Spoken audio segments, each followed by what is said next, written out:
பள்ளி பருவத்திலேயே மாணவர்கள் போதைக்கு அடிமையாகி வரும் சூழல் உள்ள நிலையில் அதனால் ஏற்படும் பாதிப்புகள் மற்றும் தனிமனித சீர்கேடுகள் குறித்து தருமபுரம் ஞானாம்பிகை அரசு மகளிர் கலைக்கல்லூரி மாணவிகள் தியாகி ஜி நாராயணசுவாமி நகராட்சி மேல்நிலைப் பள்ளி மாணவர்களுக்கு விழிப்புணர்வை ஏற்படுத்தினர்.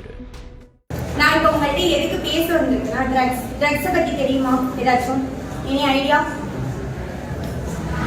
போதைப் பொருளை பற்றி, ஒழிப்பை பற்றி தான் உங்கள்கிட்ட நான் பேச வந்திருக்கேன். போதைப் பொருள்னா நிறைய பார்த்துருக்கீங்களா? ஏதாச்சும் அதை பற்றி ஐடியா எதுவும் இல்லையா? எனிதிங்? No idea. ரொம்ப நல்ல பசங்களா இருக்கீங்க. Very good. ஓகே, போதைப் பொருள் நம்ம ஏன் இதை போதைப் பொருளில் ஒழிக்கிறோம் அப்படின்னா, இப்போ தமிழ்நாட்டில் ரொம்ப ஹாட்டாக இந்த டாப்பிக்கை பற்றி தான் நிறைய பேர் பேசிட்டு இருக்காங்க. நிறைய கிரைம்ஸ், குற்றம் எல்லாமே இந்த போதைப் பொருளை அடிப்படையாக வச்சு தான் நடக்குது. சரியா? போதைப் பொருளில் நிறைய வகை இருக்கு. நம்ம யூஸ்வலாக பார்த்தா ட்ரிங்க்ஸ், நிறைய பேர் ட்ரிங்க்ஸ், அதுக்கப்புறமா சிகரெட், அப்புறம் ஸ்கூல் பசங்க அந்த மாதிரிலாம் பார்த்தா கூலிப்ஸ், அந்த மாதிரி பொருள்லாம் இருக்கு. கொக்கைன், ஹெராயின், அதெல்லாம் கொஞ்சம் காஸ்ட்லியானது. அதை பற்றி நம்மளுக்கு அவ்வளவா தெரியாது. ஓகே, இந்த மாதிரி போதைப் பொருள்லாம் ஏன் நம்ம தடுக்கணும் அப்படின்னா, எல்லாருக்கும் ஒரு எய்ம் இருக்குமா? எய்ம் இருக்கிறதுனால தானே நம்ம படிக்க வந்திருக்கோம். ஸோ அந்த எய்மை பற்றி கெடுக்கும். நீங்கள் போதை எடுத்துக்கிட்டீங்கன்னா உங்களோட வாழ்க்கையே முடிஞ்சிடும், அவ்வளோதான். அதுலேருந்து உங்களால் வெளியே வர முடியாது, இவ்வளோதான் முடிஞ்சிடும். உங்கள் லைஃபே அவ்வளோதான், க்ளோஸ் ஆகிடும். போதைப் பொருளில் நிறைய வகை இருக்கு. போதைப் பொருளை நீங்கள் எக்காரணத்துக்கு அந்த சைடே போக வேணாம். நம்மளாம் படிக்க வந்திருக்கோம், நல்லா படிக்கணும்.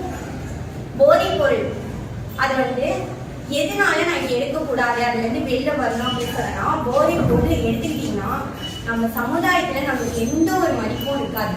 நீங்களே பாருங்க, பஸ் ஸ்டாண்ட் பக்கம்லாம் போயிருக்கீங்களா?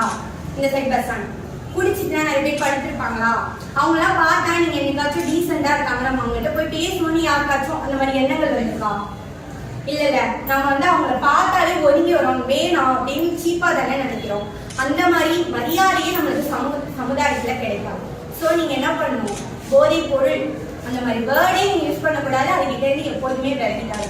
இப்போ நம்ம போதை எடுத்துக்கிறதுனால தற்காலிக மகிழ்ச்சி மட்டும்தான் கிடைக்கும் தவிர அதனால ஒரு யூஸும் கிடையாது. No use. ஓகேவா? அப்படியே நம்மளுக்கு என்ன இருக்கும், ஓகே நம்ம நல்லா ஏதோ நினைக்கிற மாதிரி இருக்கும். நம்மளுக்கு தோன்றதெல்லாம் போய் செய்யணும்னு தோணும். அவனை அடிக்கலாமா, அவங்கள்ட்ட ஏதாச்சும் கெட்டவாத சொல்லி பேசலாமா, நிறைய தோணும்.